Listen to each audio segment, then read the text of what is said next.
Good morning, खुशामदीद, बहुत बहुत स्वागत, इस्तकबाल आप सभी का प्रोग्राम सलाम जेके में। दिल्ली के स्टूडियो से मैं बराह रास्त मैं हूं आपके साथ आसिफ रशीद। प्रोग्राम आप सलाम जेके देख रहे हैं। हमेशा की तरह हमारा और आपका साथ रहेगा ठीक सुबह 10 बजे तक।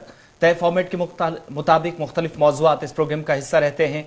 खबरों पर, तज्जियों पर और तबसरों पर मबनी इस प्रोग्राम में आखिरी 10 से 12 मिनट हम कोशिश करते हैं कि आपकी लाइव कॉल्स प्रोग्राम में शामिल की जाएं, बात आपकी सुनी जाए। मुतलका डिपार्टमेंट से जो शिकायत होती है, लेफ्टिनेंट गवर्नर इंतजामिया तक बराह रास्त प्रोग्राम के जरिए आप अपनी बात पहुंचाना चाहते हैं तो पहुंचा सकते हैं, मौका भी आपको दिया जाएगा।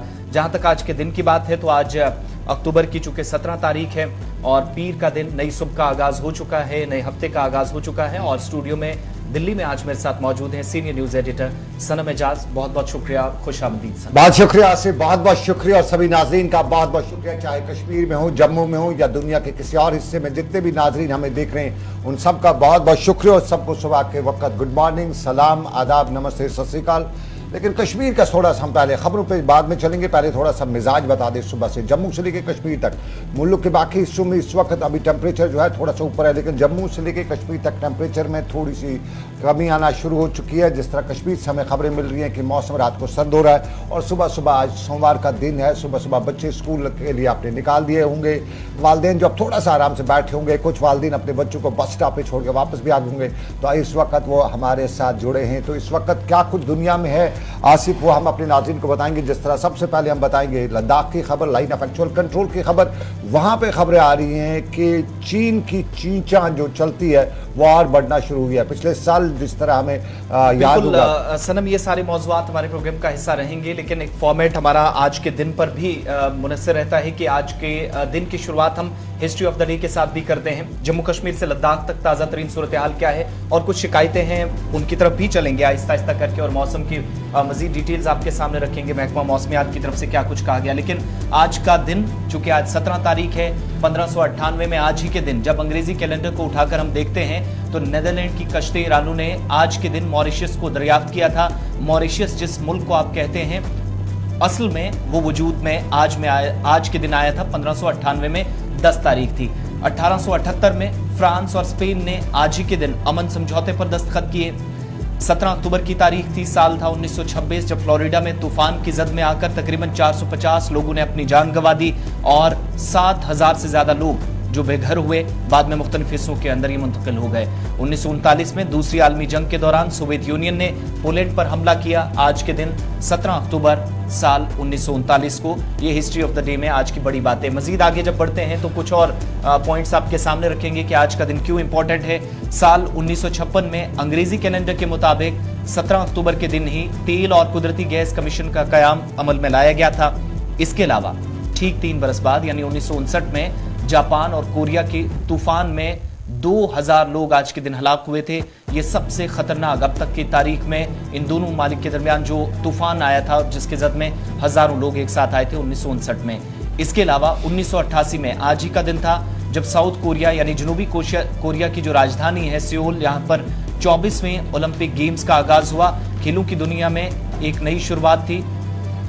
और इसके अलावा सोवियत यूनियन ने साल 1990 में सऊदी अरब के दरमियान और सोवियत यूनियन के दरमियान सियासी ताल्लुकात बहाल हुए आज के दिन साल 1990 में। बिल्कुल आसिफ, ये तारीख के वो अवराक हैं जो हमें आज भी पुरानी यादें जो हैं वो ताज़ा करती हैं। सऊदी अरब और रूस के दरमियान ताल्लुकात, रूस और जिस तरह आज के हालात दुनिया में हैं, रूस और दुनिया के बाकी हालात जिनमें यूक्रेन का मामला है, उस सारे के बीच में रूस और सऊदी अरब के जो ताल्लुकात बने हैं उस पर आज का दिन बहुत अहम है, इस पर भी नज़र रखनी थी। और आसिफ, मेरे साथी आसिफ रशीद इस वक्त दुनिया की जो बड़ी बड़े मामला उन पर नज़र रखें। आसिफ, और बताइए हमारे व्यूअर्स को और क्या क्या हमारे फॉर्मेट में आगे, क्योंकि आज तो हमने आज का दिन बता दिया, तारीख के बिल्कुल। अब शुरुआत खबरों की करेंगे और सबसे पहले आज जम्मू कश्मीर नहीं बल्कि मरकज के ज़ेर इंतज़ाम लद्दाख चलेंगे। मशरकी हिस्सा है और 15 और 16 जून साल 2020 से तनाव यहाँ पर है और खत्म होने का नाम नहीं ले रहा है। कशीदगी अब भी बरकरार है और ये कशीदगी, इसकी ये ताज़ा एक बयान इसकी तस्दीक करता है, क्योंकि अब चीनी चरवाहे भी जो कि मवेशियों की चोरी करने लगे हैं। ये हम नहीं बल्कि एक साबिक सरपंच, उन्होंने लेफ्टिनेंट गवर्नर इंतजामिया लद्दाख के नोटिस में ये बात लाई है, जानकारी दी है और भारतीय हुदूद में कुछ लोग दाखिल हो रहे हैं। ये वो हिस्सा है जहां पर दोनों अफवाज के दरमियान चूंकि ये 0 पॉइंट माना जाता है एलएसी का, तो किसी को भी दाएं बाएं घूमने की इजाजत नहीं होती। यानी पेट्रोलिंग पॉइंट का अपना हिस्सा है चीनी अफवाज का, पीपल्स लिबरेशन आर्मी का, और भारतीय अफवाज अपनी जगह रहकर पेट्रोलिंग करती है। लेकिन अब जो मकामी आबादी है जो बताती है कि वो माल मवेशी पर अपना गुजारा करते हैं, ये चरवाहे हैं, शेपर्ड्स हैं, लेकिन यही सनम अब शिकायत कर रहे हैं जो एक साबिक सरपंच है कि यहाँ पर अब जो चीन की तरफ से आने वाले चरवाहे हैं वो अब उनके माल मवेशी पर भी हाथ डालने लगे हैं। सरपंच जो सबका सरपंच उन्होंने बताया है, उन्हें एडमिनिस्ट्रेशन को इन्फॉर्म किया आसिफ के 22 से करीब याक जो है जो लद्दाख में गाय की तरह का जानवर होता है और उसके लंबे बाल होते हैं, वो खसूसी तौर पे इस तरह के इलाकों में पाया जाता है। वो 22 के करीब जो यॉक्स हैं वो चीनी चरवाहे चोरी कर गए। अब ये चीनी चरवाहे वहाँ पे दमचुक के इलाके में लाइन ऑफ एक्चुअल कंट्रोल के 0 पॉइंट तक कैसे पहुँचे हैं, ये बहुत बड़ा सवाल है। और इसी सवाल के बीच में बताते चले कि हम अपने व्यूअर्स को बताते चले, लगभग पिछले 3 सालों से 2 सालों से हम कह सकते हैं हिंदुस्तान और चीन के दरमियान गलवान से लेके दमचुक और दूसरे जो पहाड़ी इलाके हैं, जो बॉर्डर के इलाके हैं, लाइन ऑफ एक्चुअल कंट्रोल है, वहाँ पे सूरत हाल तनाव से भरी पड़ी रही है, वहाँ पे कशीदगी रही है। और जिस कशीदगी के बीच में हमें गलवान भी याद है और उसके बाद की सूरत हाल में जो कन्फ्रंट्रेशन जैसी सूरत हाल थी, जो जंग जैसी सूरत हाल थी, उसमें किसी हद तक तो अभी हमें लग रहा है किसी हद तक राहत तो नसीब हुई है। लेकिन उसके बाद भी चीन की जो खरमस्तियाँ कहें या चीन की जो चालाकियाँ कहें वो बराबर जारी रखे हुए हैं। और अब इस तरह से वहाँ के लद्दाख में जो हमारे चरवाहे हैं वहाँ पे उनके साथ उनका नुकसान करने की कोशिश कर रहा है, उनके भेड़ बकरियाँ जो है मवेशी जो है वो चुराने की कोशिश कर रहा है लद्दाख से। बिल्कुल लुंगर नाला है, 22 के करीब याक्स जो हैं ये चोरी किए गए हैं अब तक की जानकारी मुताबिक, लेकिन सरकारी तौर पर इसकी तस्दीक या तरदीद अभी तक नहीं की गई है। इस पर बयान का भी इंतजार रहेगा। ये एक जो यहाँ के अवामी नुमाइंदे हैं उनकी तरफ से शिकायत की गई थी। लद्दाख की बात हुई है तो अगली खबर पे चलेंगे और आपको बताएंगे कि पीपल्स लिबरेशन आर्मी आगे का प्लान क्या होगा। ये लगभग मंसूबा साफ नजर आ रहा है क्योंकि कम्युनिस्ट पार्टी की चीन के अंदर ये हिकमत अमली रहती है कि हर 5 बरस में एक कॉन्फ्रेंस का इनेकाद किया जाता है। जो सालाना कांग्रेस हुआ करती थी जिसको कॉन्फ्रेंस यहाँ पर कहा जाता है, वो अब 5 साल में एक बार होती है, वो हुई है। और गलवान के कमांडर भी उन डेलीगेट्स का हिस्सा थे जो 2296 मंदुबीन जो कि मुल्क भर से कम्युनिस्ट पार्टी की तरफ से बुलाई गई इस कन्वेंशन का, इस प्रोग्राम का हिस्सा थे।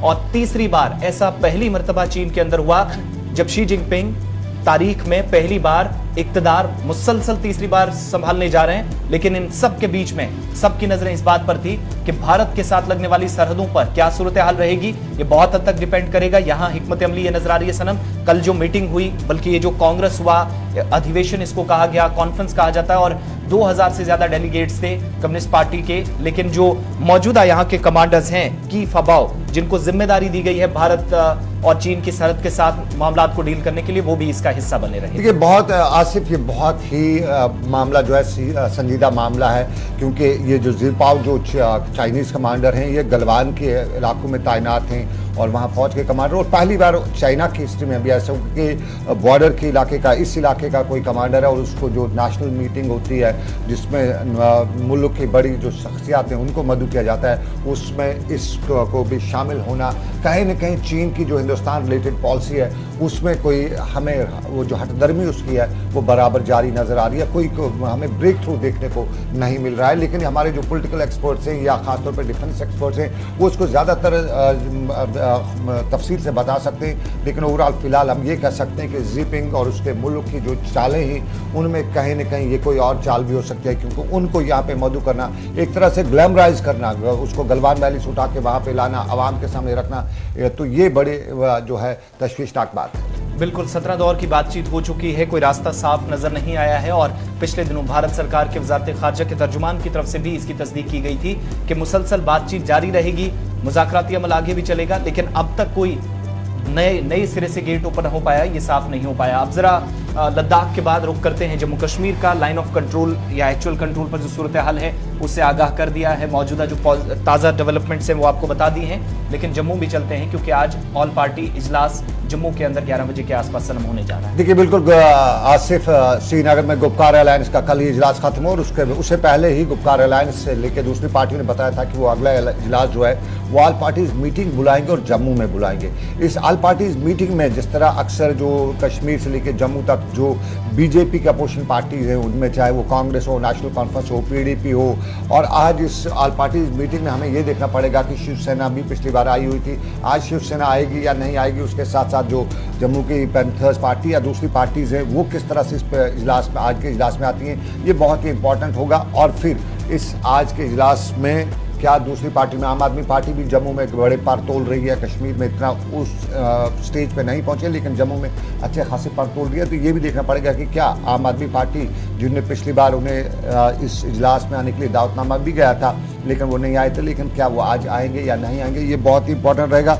और जम्मू से लेकर कश्मीर तक और आने वाले की स्ट्रैटेजी क्या होगी जम्मू कश्मीर में, जिस तरह सभी जो अपोजिशन की जमातें हैं, सभी जमातें जो हैं, चाहे वो नेशनल कॉन्फ्रेंस हो, पीडीपी हो, जितनी भी हैं, वो सब इस चीज़ को लेकर बता रही है कि जम्मू से लेकर कश्मीर तक जो हालत बनी हुई है, या देश से लेकर देश के दूसरे हिस्सों में जो इस वक्त बीजेपी ने हालत बना रखी है, उसके लिए कोई ना कोई तोड़ करना होगा। तो क्या मुजफ्फर शाह साहब भी हमारे साथ फोन लाइन पे सनम इस वक्त ज्वाइन कर चुके हैं। बहुत शुक्रिया शाह साहब। बहुत बहुत अस्सलाम वालेकुम शाह साहब, बहुत बहुत शुक्रिया आपका हमारे साथ ज्वाइन करने के लिए। वालेकुम सलाम। शाह साहब, हम जानना चाहेंगे आपसे, जम्मू में ऑल पार्टीज आज की जो मीटिंग हो रही है, तो इसका हम कहें मंशूर क्या है आज की इस मीटिंग का, क्या क्या मुद्दे डिस्कस रहेंगे आज की इस मीटिंग में? सबसे अहम मुद्दा की जो रजिस्ट्रेशन ऑफ नॉन लोकल्स के लिए कोशिश की जा रही है बीजेपी की तरफ से, by using the wrong methods, and जो वोटिंग राइट्स जो है वो प्रेरोगेटिव है इलेक्शन कमीशन का, मगर यहाँ पर उल्टी गंगा बहती है, डीसी और तहसीलदार को इस्तेमाल कर रहे हैं, which is not allowed in the constitution, neither will be allowed this to happen. तो वो बेसिक मुद्दा है। और जो भी बाकी यहाँ पे इस वक्त सिचुएशन बन रही है जम्मू कश्मीर में, बड़ी डेंजरसली डेवलप हो रही है, तो उस पर गौर से बात होगी, but basic focus is on this registration of non locals. और भी इशूज जो है, जिस तरह आप काफी टाइम से सभी जमातें कश्मीर से लेकर जम्मू तक, बाकी इशूज जिसमें गवर्नेंस है, जिसमें करप्शन का महबा मुफ्ती इशू उठा रही है, जिसमें बाकी और भी मुद्दे, क्या वो भी आज की मीटिंग में डिस्कस होंगे या सिर्फ एक ही मुद्दा? हो सकता है वो भी उठेंगे, मुझे लग तो रहा है बिल्कुल उठेंगे। जो इतने लोग, आज समझ लीजिए आपके जो आज का कोरम है वो बहुत बड़ा कोरम है, वो कांग्रेस से लेके डीएसएस यानी चौधरी लाल सिंह की जमात, डोगरा सदर Sabha, Shiv Sena, Bal Thackeray, Shia federation Jammu, Jammu Muslim Morcha, Akali Dal Mann, Sheikh Abdul Rahman, ID खोजूरी, आईडीपी के Sunil Dimple, mission statehood, CPM, CPI, national conference, ANC, PDP, JKPM. So BJP totally आज आइसोलेट है, उनके साथ सिर्फ वो और उनकी ए और बी टीम रह गए हैं, बाकी सारा आज जम्मू कश्मीर की पूरी पॉलिटिकल स्ट्रक्चर आज यहाँ पे मौजूद है जम्मू में।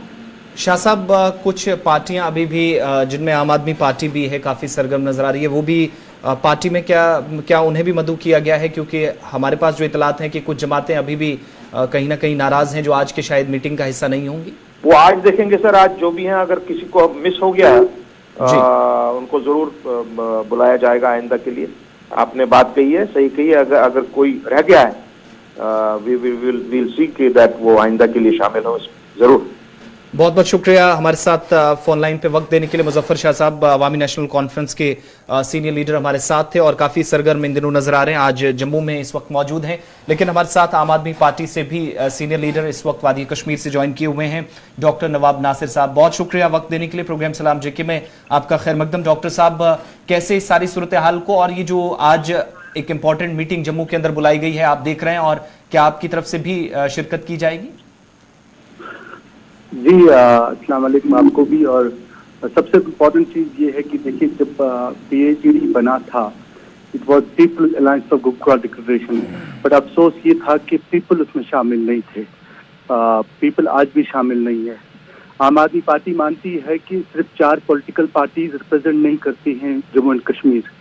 यहाँ पे बहुत सारे ऐसे वर्ग हैं, बहुत सारे ऐसे कम्युनिटीज हैं who should have been a part of alliance. It's not a corridor of जो पावर का कॉरिडोर पर गुपकार वो डिसाइड करेंगे यहाँ की।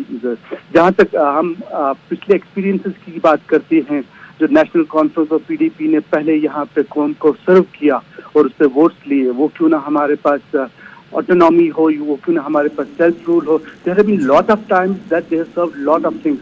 they have been telling the people that if we don't come to power, 370 will go.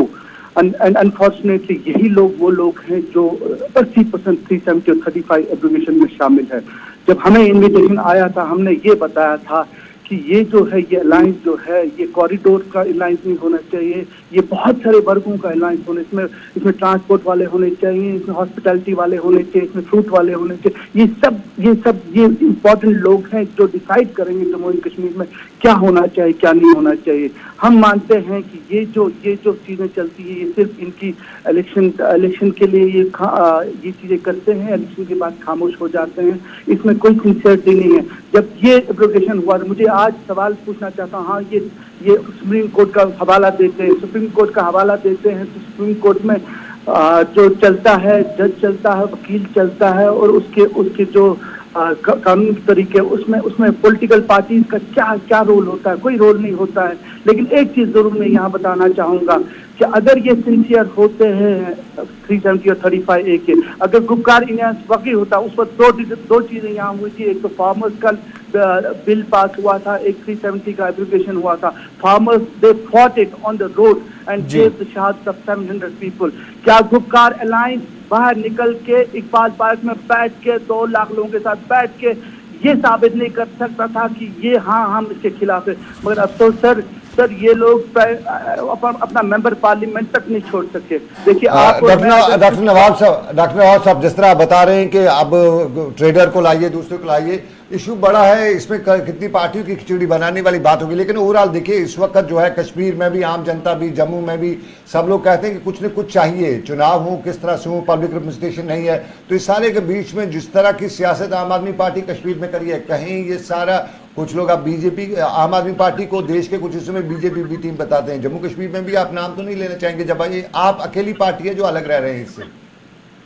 Sir हम कभी हिंदुस्तान की मिसाल वैसी है कि हम जहाँ भी जाते हैं अपनी फाइट करते हैं, खुद अकेले रहते हैं, हम कहीं ग्रुपिज्म पे बिलीव नहीं करते हैं। क्योंकि हमारे मुद्दे जो है ना वो इन सियासी जवानों के मुद्दे ही नहीं कभी रहे हैं। इन्होंने हमेशा इमोशन की सियासत की, इन्होंने रिलीजन की सियासत की, इन्होंने रीजन की सियासत की। हमारी सियासत क्या है? हमारी सियासत ये है कि अच्छी एजुकेशन मिलनी चाहिए। हमारी सियासत क्या है? अच्छे हॉस्पिटल्स होने चाहिए। हमारी सियासत क्या है कि बेरोजगारी खत्म होनी चाहिए। हमारी सियासत कश्मीर को लेकर यह है कि यहाँ पे अमन आना चाहिए। डॉक्टर नवाब आप डेवलपमेंटल पैकेज इसकी बात तो करें, लेकिन कश्मीर में रहते हुए आपको पता है कश्मीर में 75% जो है सेंटिमेंटल सियासत अब तक चलती आई है, और आगे भी आप फिलहाल उसके दूर तक कोई इम्कान नहीं नजर आ रहा है कि वो खत्म हो जाएगी।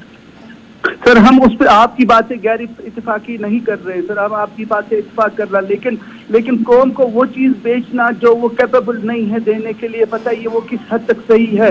अगर आपको कौम की दर्द है, कौम की तो आप पहली बात क्या करने पड़ेगी कि अवाम को उस डिक्लेरेशन में शामिल करना पड़ेगा। 1 सेकंड आपको क्या करना चाहिए कि आपको पावर की कॉरिडोर छोड़नी, अगर आप मेंबर पार्लियामेंट भी रहना चाह रहे हैं और साथ में आप ये भी चाह रहे हैं कि हमारी बात भी सुनी जाए, वो इम्पॉसिबल है। सनम जी कोई बात करते हैं, डॉक्टर नवाब कोई बात है, हमारी बात सुनाई नहीं जाती है। लेकिन वो इंसान जो यहाँ इलेक्ट हुआ है, जिसने 1 लाख वोट लिया है, अगर वो किसी चीज को मना करता था और अपनी कुर्सी को फेंक देता है तो सनम जी मेरा मानना यह है कि पूरी दुनिया उसकी बात मानेगी, पूरी दुनिया उसकी बात। बहुत बहुत शुक्रिया डॉक्टर नवाब नासिर, बहुत बहुत शुक्रिया हमारे साथ ज्वाइन करने के लिए। डॉक्टर नवाब नासिर, आम आदमी पार्टी के सीनियर लीडर डॉक्टर नवाब नासिर हमारे साथ थे। एक छोटा सा तेजाती वक्फा हम लेंगे, ब्रेक के बाद मिलेंगे। मामलात हैं, देश दुनिया की सियासत है, हालात हैं, और फिर तामीर और तरक्की, ये सब रहेंगे सलाम जेके में। लेकिन फिलहाल एक छोटा सा तेजाती वक्फा।